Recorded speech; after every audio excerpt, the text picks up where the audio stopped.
They're trying to evict this minister over an $85 rent dispute.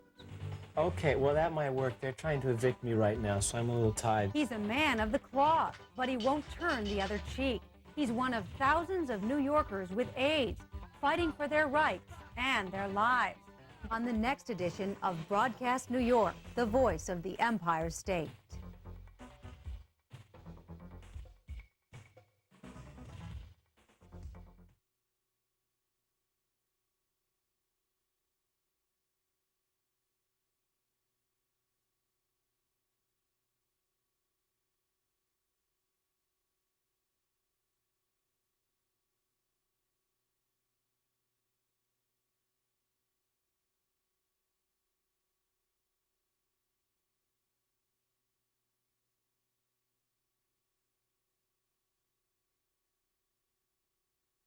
They're trying to evict this minister over an $85 rent dispute. Find out why this week on Broadcast New York, the voice of the Empire State.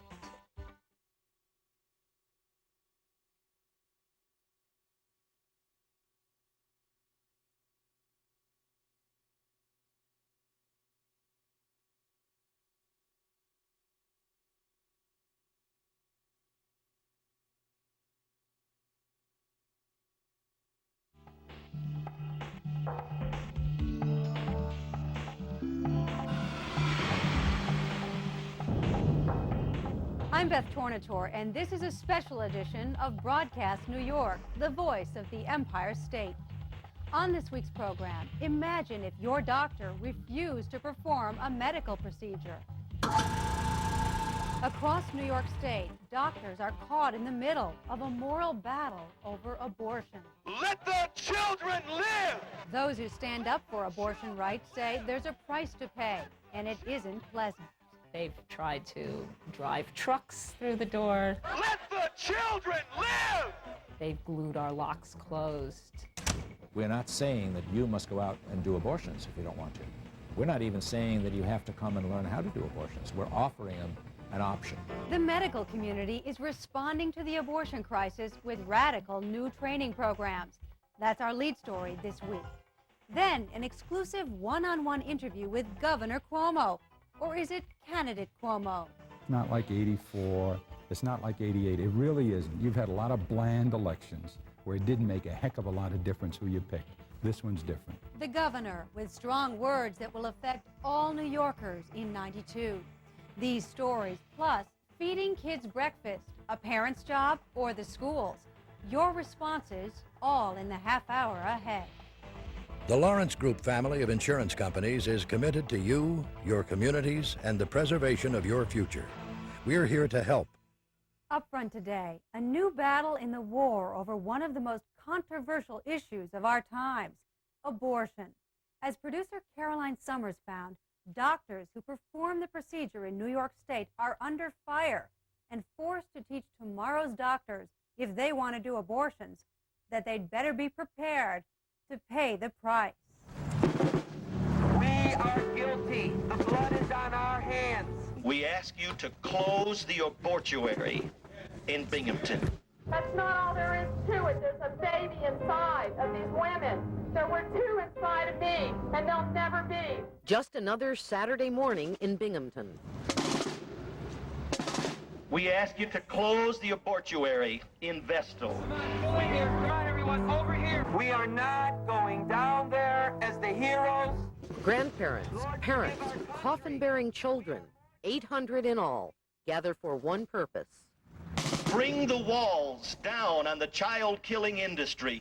To stop abortion. You've seen these violent images. Handcuffs, paddy wagons, chaos. Operation Rescue members doing what they believe is right, blocking women from entering abortion clinics. Inevitably, this thing is going to cease. But here's a story you haven't heard before. Today, in New York State, Right to Life groups are going after a new target. We give you praise, our God. About 5 years ago, here in Binghamton, there were 30 to 40 doctors who would perform abortions. It's down to maybe one or two, if that. That target is the medical community, and pro-choice advocates are scared. To them, one of the biggest threats to abortion rights in New York State today is that many doctors and medical students, feeling so pressured and intimidated by groups like Operation Rescue, Let the children live! now refuse to do abortions. But this is about the doctors who say they won't stop. Pastor Doug Hill believes these doctors are ignoring their Hippocratic oath. Well, unfortunately, every week, at least 2 days a week, they kill children in this building, preborn children. Only 2 doctors left in Broome County to handle virtually all of the voluntary abortions. That Jesus Christ is Lord. As far as Hill sees it, that's 2 doctors too many. I do believe that what they do is incredibly evil. Do you want them out of town? Absolutely.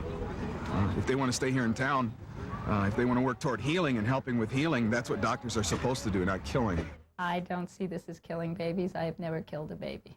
Dr. Amy Cousins is one of the 2 doctors left in Binghamton who openly performs voluntary abortions. She does 50 to 60 a week. So we've got the nursing staff ready and everyone's all set. Cousins points out that as a doctor, she is performing a legal procedure that patients have a right to, but that hasn't stopped Operation Rescue. They've tried to drive trucks through the door. They've glued our locks closed. In the absence of insanity, I see no reason to be intimidated by them. What can they do? Disapprove of me? For a doctor whose beliefs are based on these strong images, Cousins is just as stubborn as the protesters who used to block her door. She stopped them with a federal injunction, but she can't stop the marches, which she calls the ultimate hypocrisy. If they don't want to have an abortion, they don't have to come. Of course, a lot of them have, you know. There are quite a few people out picketing who have come in and brought their either themselves or their daughters. In fact, I've had quite a few of the doctors who are in this general area who have either brought their wives or girlfriends in, but they themselves refuse to do abortions on their patients. A handful of doctors fighting back, alarmed that the right to a safe abortion in New York State is perilously close to being lost. Today, out of New York's 12 medical schools, not one requires residents to learn how to perform abortions. We attach a hose to the top of this. That's pushed Dr. Philip Farrow into action. In Syracuse, New York, until the last 2 months, there wasn't a single physician under the age of 50 that performed abortions, any abortions. Farrow is the acting OB-GYN chairman at the State University Health Science Center in Syracuse. He's so strongly pro-choice, he shepherds his SUNY medical students off campus to Syracuse Planned Parenthood and teaches them to do abortions. We are teaching physicians to be good physicians. We're not saying that you must go out and do abortions if you don't want to. We're not even saying that you have to come and learn how to do abortions. We're offering them an option. It's a trade agreement, Farrow's expertise for Planned Parenthood's outpatient facilities, which SUNY doesn't have. It only makes sense that Farrow would spearhead the project. 32 years in medicine, and he's never followed the pack. He prescribed birth control pills before it was acceptable, and he's been doing abortions since they became legal. This is the machine he used. This is similar to what many clinics do use today. It's just an older model. They're a little more compact today. On-site abortion training for a few medical residents. Farrow's way of preventing young doctors from crumbling under the pressure of pro-life groups. Doctors, he says, are too young to remember life without legal abortion. Well, I think it's up to people like myself and others in perhaps my age group who have seen the botched abortions and the deaths to relate those anecdotes to the upcoming generation of physicians and students. Farrow's watched some of his own colleagues get chased out of the business, but he still won't surrender. Their families have been harassed. The kids have been harassed. But I guess if you're an idealist in this world, you have to stand up and be heard. As long as it's a legal procedure, I believe that women have a right to make this choice. Okay, Nellie, we got through today. What do we have on for tomorrow? For every young doctor who signs up for Pharaoh's program, there are others who are dead set against doing abortions.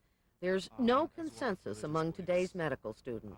I do believe it's murder, and I believe that people do need to take sides. I think that if abortion were to be outlawed, I would probably do them illegally. I feel so strongly about it. The option needs to be offered, and let them make the choice. Freedom! Pro-choice! Only a couple of lone objectors at the Binghamton March. Don't let old men decide your reproductive rights. He chooses and he chooses. We choose. On the steps of what he calls a house of murder, Doug Hill won't let up. He hopes doctors will take heart. When you see the baby in the womb struggle away from the instrument of death, you begin to understand. All around, we'll stand for the whales, we'll stand for other species, so we say. But children, we kill them. They're an inconvenience to us in our society. We are selfish people. Cousins says it has nothing to do with selfishness. It's about rights, the right to free choice in a country that guarantees it. That goes for doctors as well as pregnant women. And if doctors in New York stop doing abortions, she predicts there will be an ugly price to pay. Well, ultimately, women will die. That's what it comes down to. If a large number of patients start showing up dying from illegal abortions, I think the doctors will perceive this as a need, and that's when they will change their minds. I don't think they're going to enjoy watching women dying. 1/10 of all abortions in the country are performed here in New York. Yet women in rural areas of the state often have to travel more than 100 miles to have an abortion. Dr. Amy Cousins lives in New York City and commutes to Binghamton 2 days a week. Importing a doctor from outside the area was the only way her clinic could continue to operate. Do you think doctors should pick and choose which procedures they will and will not learn? If they can opt out of abortions, what other procedures can they just say no to? Phone our audience access line at 1-800-766-NYTV. We'll let you know what New York thinks next week. You're in charge of the team. You're supposed to win. You didn't, you go. You've read the headlines, but what's behind them? Governor Cuomo tells New York, read my lips, when Broadcast New York returns. From Niagara Falls to Radio City Music Hall, you be the judge. Vote for and win the best of New York. Broadcast New York presents our statewide search for the very best in sports, music, dining, and entertainment. We're counting on you. All it takes is a postcard to win. Jot down your choice of the best thing about New York State, and we'll put your name in to win one of 2 great New York vacations. Our Buffalo Bills weekend includes tickets to the Bills, a tour of Niagara Falls, 2 nights at the Buffalo Hilton, champagne from Glenora Wineries, and a camera and film from Kodak. The grand prize, tickets to the world-famous Radio City Music Hall Christmas Show. 2 nights at the Omni Berkshire, tickets to the Geraldo Show and the New York Giants, then dinner for 2 at Windows on the World. So address your postcard to Broadcast New York, 78 Church Street, Saratoga Springs, New York, 12866. Be sure to cast your vote for the best of New York.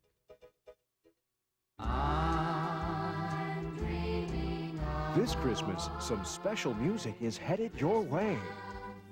It's an extra special Christmas with Mickey Mouse, Donald Duck, and all your Disney friends. Walt Disney Records and Time Life Music announced the Disney Christmas Collection. Over 50 of your favorite songs and carols.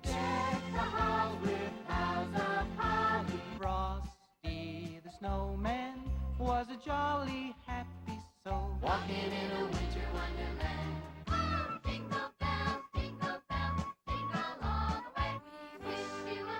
So call now and ask for the Disney Christmas Collection on 2 double-length cassettes, $19.99, 2 compact discs, $24.99. Here's how to order. To order, call 1-800-445-4444 or send $19.99 for cassettes or $24.99 for CDs. Plus $4 shipping to Disney Christmas Collection, Department 129, Box 1322, Buffalo, New York. Coming up, New York's hunger problem, your solutions. But first, here's Mary Caroline Powers with the New York Agenda. Mary? Thanks, Beth. New Yorkers are fixated on Governor Mario Cuomo. Well, now that he may be on the verge of announcing his candidacy for president, he's more critical than ever of President Bush's approach to domestic affairs. Broadcast New York executive producer Stephen Rosenbaum speaks one-on-one with the governor. Let's talk about the election that we just survived, came through. A lot of pundits say it was a throw-the-bums-out election. It was indeed. What happens to Democrats who vote Democratic and Republicans that vote Republican? Now all of a sudden I'm saying I just want whoever's in out. Oh, I don't.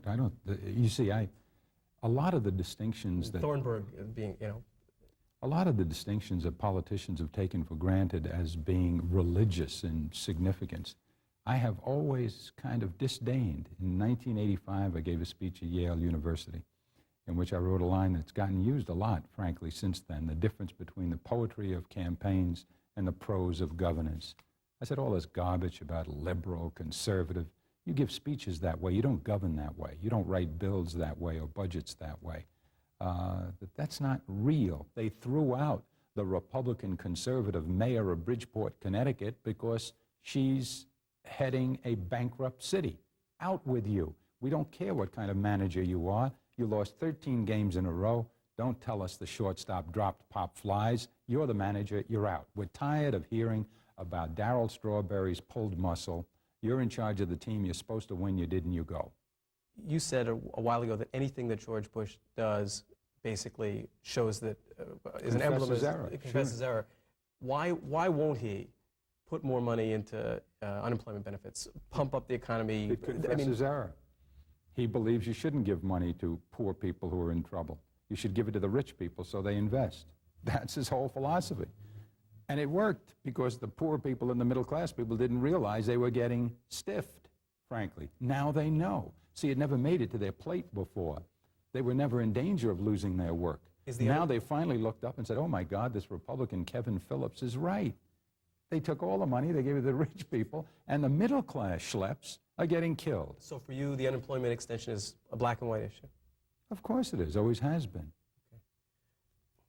Okay. If you can't in this country, whereas I've said 1,000,000 times, I can take you by the hand from this place right here, Steve. In 10 minutes, I'll show you houses with Jaguars and Porsches side by side. If you're capable of that kind of success in a free enterprise system, but you have to turn and say to 6 million people who are out of work, we're sorry, we can't give you money for bread. You have to go beg to welfare. You have to give up all your dignity. You've worked 20 years, 30 years. You've supported a family. You're a hard-working, good citizen. You served in the armed forces. But we're not strong enough to relieve you of this indignity.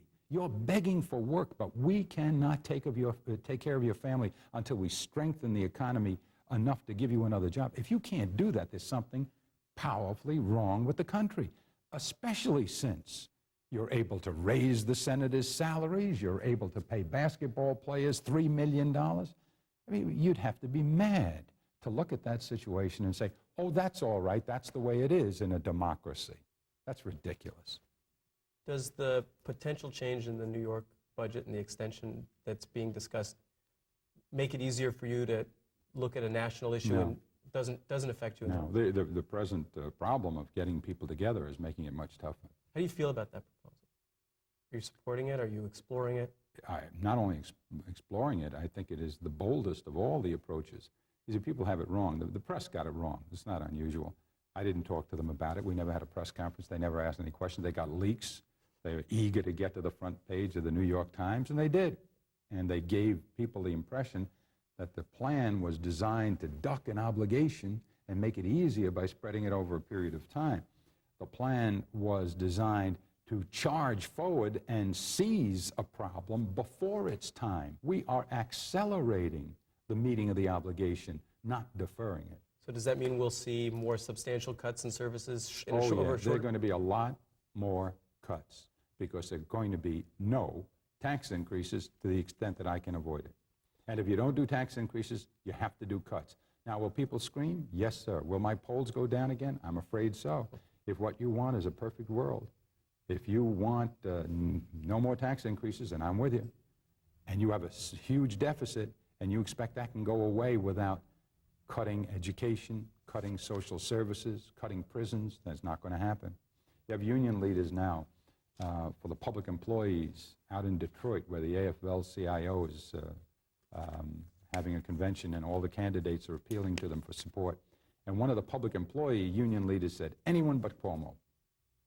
Somebody says, why? He says, well, because he won't give our guys raises.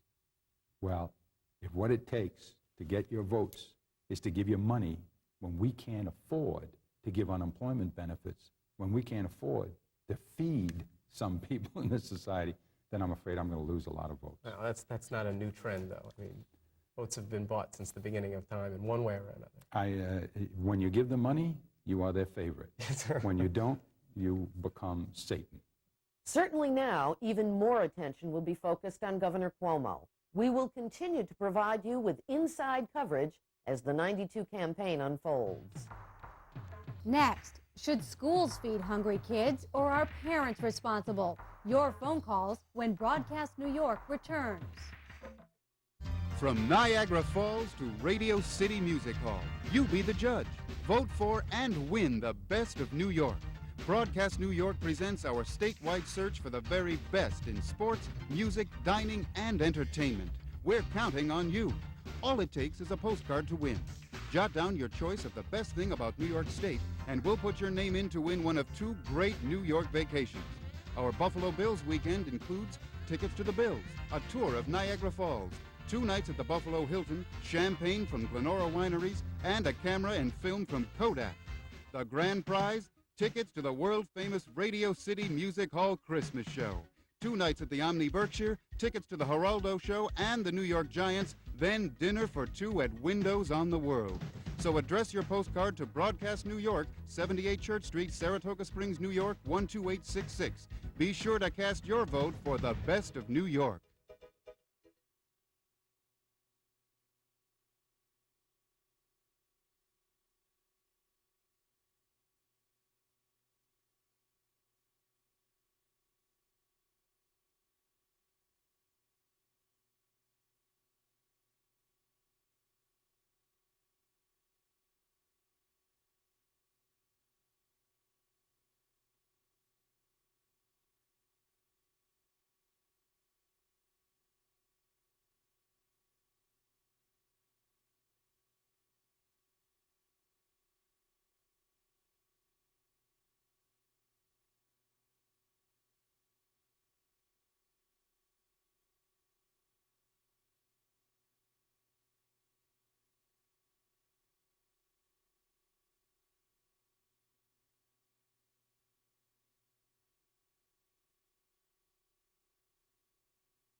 And now on our audience access line. Last week's lead story looked at New York schools that haven't started breakfast programs, even though students are going to school hungry, and even though federal funds are collecting dust in Washington.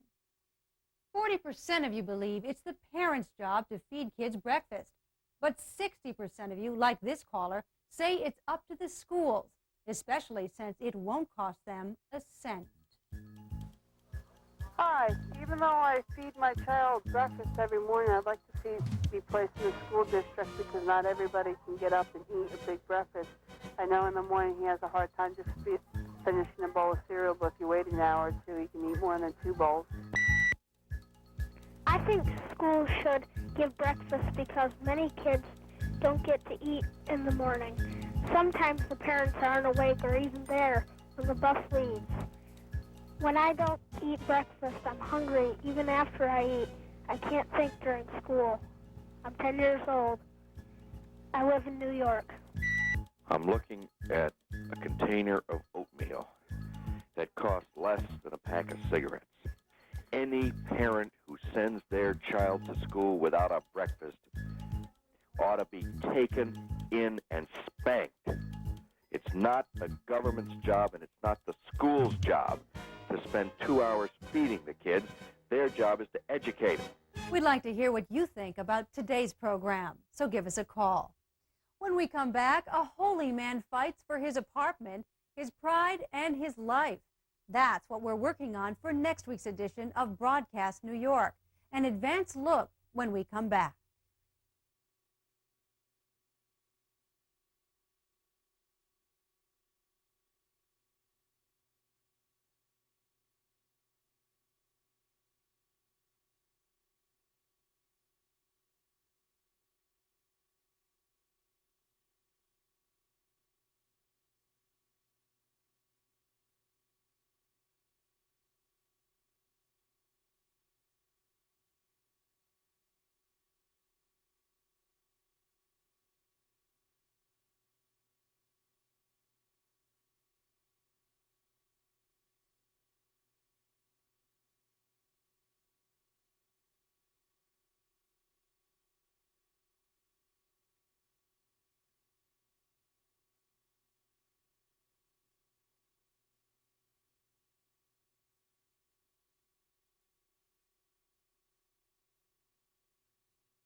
On next week's edition of Broadcast New York, they're trying to evict this minister over an $85 rent dispute.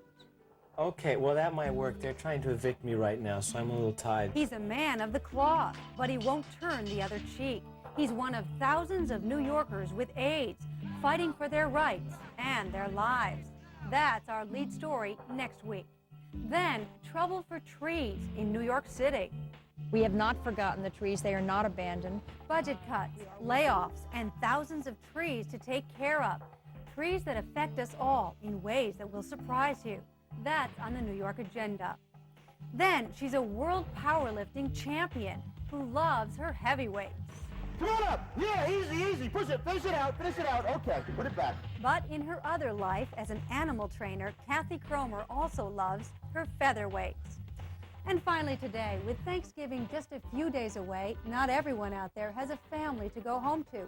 But there are a few people who are making it a better day, even athletes who could spend the day watching football.